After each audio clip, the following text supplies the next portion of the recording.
Boker Tov, nous commencerons ce premier journal d'information par la météorologie nationale avec la tempête Elphis qui déverse et a déversé sur les hauteurs d'Israël d'importantes quantités de neige. Il a neigé hier soir et dans la nuit sur Jérusalem. La capitale est recouverte d'un épais manteau blanc. Dans les quartiers les plus élevés de Jérusalem, la couche de neige dépasse les 20 cm et entre 10 et 15 cm dans les quartiers les plus bas.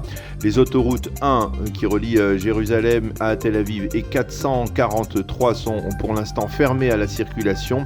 Il n'y aura pas d'école aujourd'hui pour les écoliers de la capitale. Le tramway, lui, fonctionne depuis 1 heure, mais les autobus n'ont pas encore apparemment repris ce matin leur parcours habituel. À noter que la municipalité de Jérusalem a déployé près de 200 pelleteuses, chasse-neige et tracteurs pour permettre de déblayer les principaux axes routiers de la capitale et en particulier les axes qui conduisent vers les hôpitaux de Shaare Tzedek et d'Hadassah.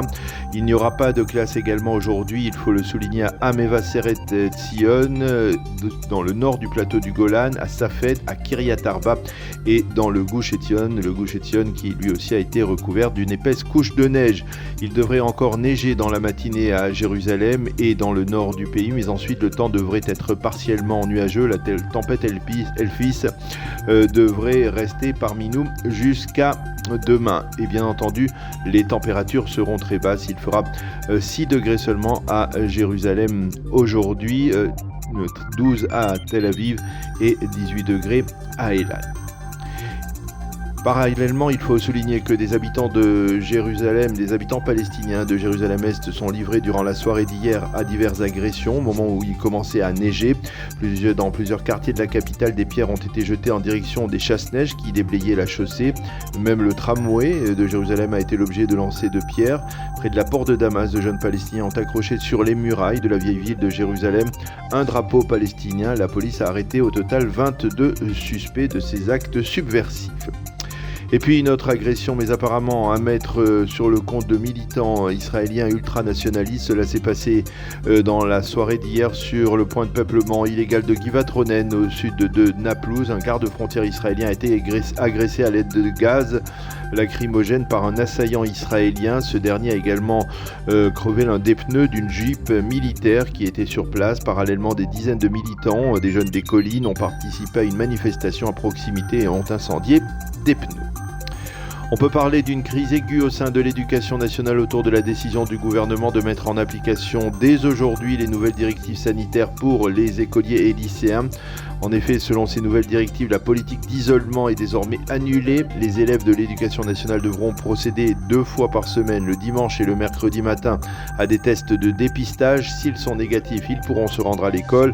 La décision prise hier par le Premier ministre Naftali Bennett et par le ministre de la Santé Nitzan Horowitz de confirmer l'instauration de ces nouvelles mesures se heurte à des oppositions diverses, comme celle de nombreux pédiatres et épidémiologues qui affirment qu'il est prématuré de prendre maintenant une telle décision, qu'il aurait été préférable de patienter encore au moins 1 semaine. En effet, le taux actuel de contamination demeure très élevé en Israël et ces experts craignent que les nouvelles mesures amplifient également ce taux.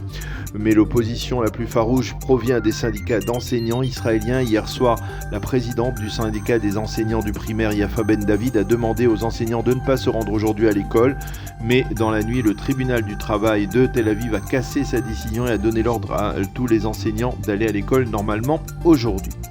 En marge, le ministère de la Santé a décidé d'élargir la liste des personnes qui pourront bénéficier d'une 4e injection. Le professeur Nachman H a en effet validé les recommandations des équipes d'experts et donc désormais les plus de 18 ans qui souffrent de maladies chroniques et ceux qui les soignent pourront recevoir le 4e vaccin.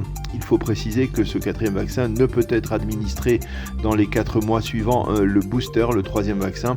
Ceci étant, le nombre de malades graves continue à grimper en Israël à 915 malades graves recensés actuellement, ce qui place le système hospitalier presque au seuil de la saturation et l'on estime que le seuil des 1000 malades devrait être franchi dans les 48 prochaines heures en Israël. Le taux de mortalité du Covid grimpe également. En une semaine, on a recensé 134 décès, soit une moyenne de 19 décès par jour. Voilà pour le premier journal d'information ce matin sur Radio Qualité.